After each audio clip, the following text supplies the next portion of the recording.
Yo, what's up, guys? Guys, this is gonna be a good one. All right, this is gonna be about the time that I helped a buyer purchase a two-family house, and he ended up converting it into a four-family. All right, it doesn't happen often, so this is why I really wanted to highlight this video, and I'm pretty excited about it just because of the details and everything involved in it. So just want to make sure that you guys, if you run into something like this, that you do it the right way so that you don't run into any troubles with like the city or anything like that. All right, guys, or your insurance. Guys, I'm gonna get into it, but as you can tell, I'm pretty hyped about this one. All right, so let's start with this. The house was a two-family house, and it was one of those that it was a lot bigger than what you could kind of typically expect from a two-family. All right, side by side, and it had a lot of space up in the attic on both sides. So think like a side by side where two floors, left and right, with each floor being one floor, and then the upstairs, the attic area, had plenty of space to be finished. All right.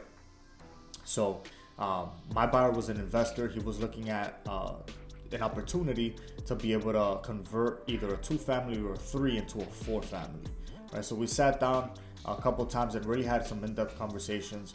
And after talking to him, we ended up determining that focusing on a two-family with four-family potential made sense, because three families usually get capped out in terms of space, right? If you think of a three-family or a triplex, they're usually three floors up and down, right? So you think, first floor, second floor, third floor. So there's not much room to get that fourth floor in or that fourth unit in.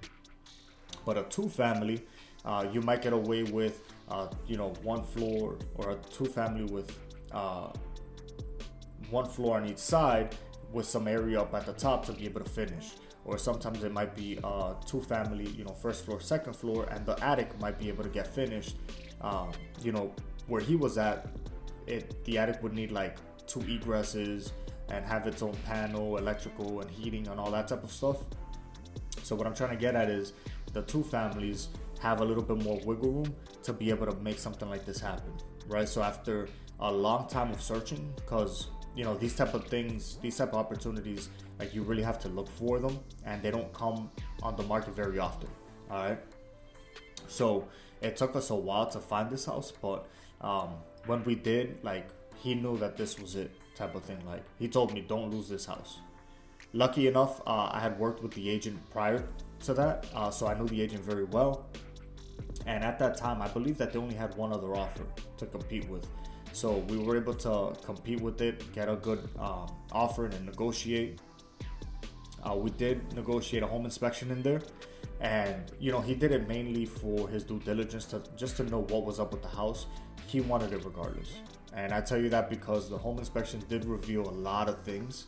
Like, I'm talking like a bucket list of mainly minor things, right? Nothing major, nothing too out of this world, but it did have a lot of like little things.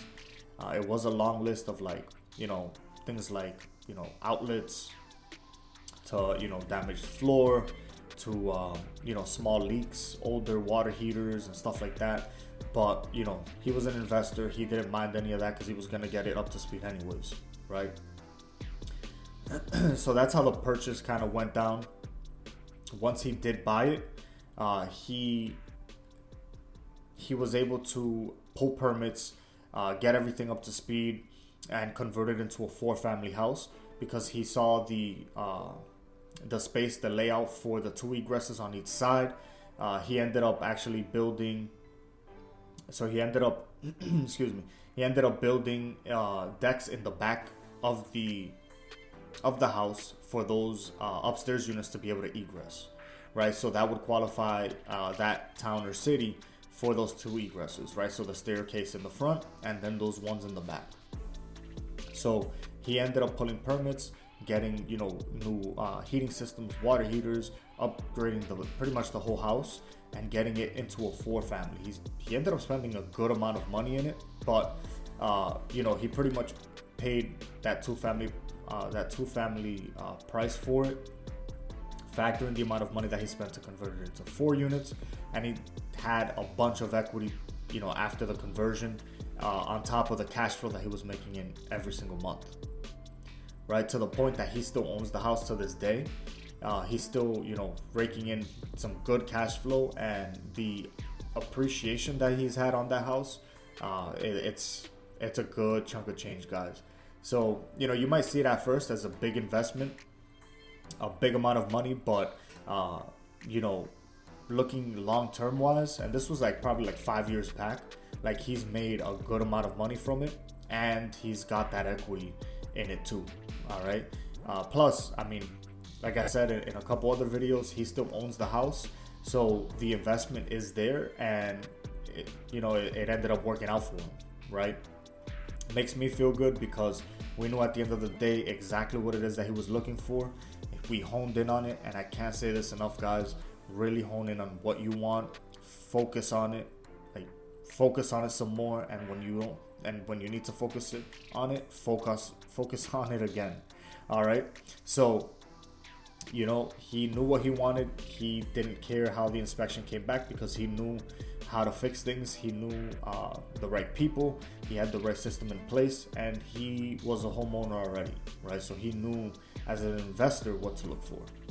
All right. My thoughts at that time was it was a relatively simple purchase, and seeing the whole process play out of the conversion, seeing the renovations take place, all those details, was really cool because I got a lot of experience from it.